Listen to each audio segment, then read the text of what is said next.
สวัสดีค่ะยินดีต้อนรับเข้าสู่ช่วงทีน่าค่ะเดมี่นะวันนี้นะคะทีน่าก็จะมาทำคลิปกับน้องแมวน่ารักนะคะน้องแมวของทีน่าชื่อว่าโบบา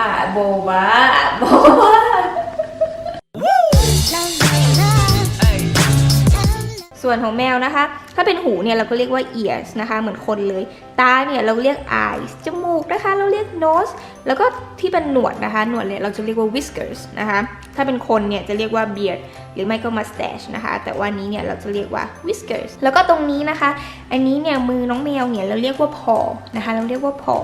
ส่วนขาเนี่ยก็เรียกเหมือนคนเลยก็คือ leg และนี้นะคะก็คือ tummy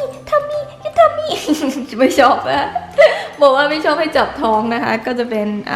ทัมมี่ก็คือท้องนะคะและก็นี้นะคะที่กวัดแกว่งไปมาเงานะคะอันนี้ก็คือหางนะคะก็คือ tail นั่นเองเนี่ยโบบา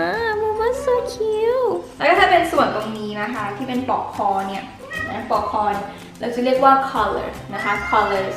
ก็คือปลอกคอแล้วถ้ามีสายจูงถ้าใครมีสายจูงนะคะเราก็จะเรียกว่าleash นะคะซึ่งเรียกได้กับทั้งหมาทั้งแมวเลยเนาะลืมบอกไปว่าคอเนี่ยอุ้งเท้าเนี่ยก็ใช้ได้กับหมาเหมือนกันนะคะแล้วส่วนต่างๆก็มีประมาณนี้แล้วน้องแมวก็ไม่ชอบออกกล้องเลยล่ะ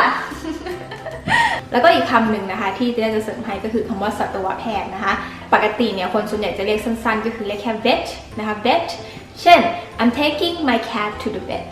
I'm taking my cat to the vet นะคะก็คือการพาแมวไปพบสัตวแพทย์นั่นเองแล้วมันก็จะมีไอ้ป้ายตรงนี้นะคะป้ายตรงนี้เนี่ยเป็นป้ายที่ได้มาจากสัตวแพทย์นะคะว่าแมวตัวนี้ได้ฉีดวัคซีนการพิษสุนัขบ้าแล้วนะคะตรงนี้ก็เรียกว่าแท็กก็ได้นะคะแล้วก็พิษสุนัขบ้าเนี่ยเราเรียกว่า rabies นะคะ rabies ซึ่งพิษสุนัขบ้าเนี่ยมีได้ในสัตว์ทุกตัวเลยนะไม่จำเป็นว่าต้องมีแค่ในหมาในแมวก็มีนะคะเพราะฉะนั้นเนี่ยก็อย่าลืมไปฉีดกันนะโอเค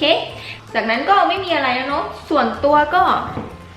body ธรรมดานะคะส่วนของหลังก็คือ back แค่นั้นเองเนาะจุ๊บมิวน่ารักจุ๊บมิวน่ารักจุ๊บมิวนะคะแล้วก็ขนมนะคะขนมของน้องหมาน้องแมวเนี่ยแบบเนี้ยเรียกว่า treat นะคะเรียกว่า treat ถ้าเป็นอาหารก็เรียก cat food dog food ธรรมดาแต่ว่าถ้าเป็นขนมที่เราใช้แบบว่าเล่นแบบให้เป็นรางวัลอะไรเงี้ยนะคะเราจะเรียกว่า treat เนาะโอเคแล้ววันนี้ก็มีเท่านี้นะคะถ้าใครชอบโบบ้านะคะสามารถไปดูได้ในบล็อกตีน่านะตีน่าก็ลงโบบ้าไว้นิดหนึ่งนะคะแล้วก็วันนี้ตีน่าต้องลาไปก่อนถ้าใครชอบคลิปนี้ถ้าใครชอบโบบ้านะคะสามารถกดไลค์นะคะแล้วก็ subscribe ที่ Nathan Channel ทำไมเราเงี้ยวตลอดเลยช่วยกันทำมากินหน่อย โอเควันนี้ตีน่าต้องลาไปก่อนค่ะสวัสดีค่ะ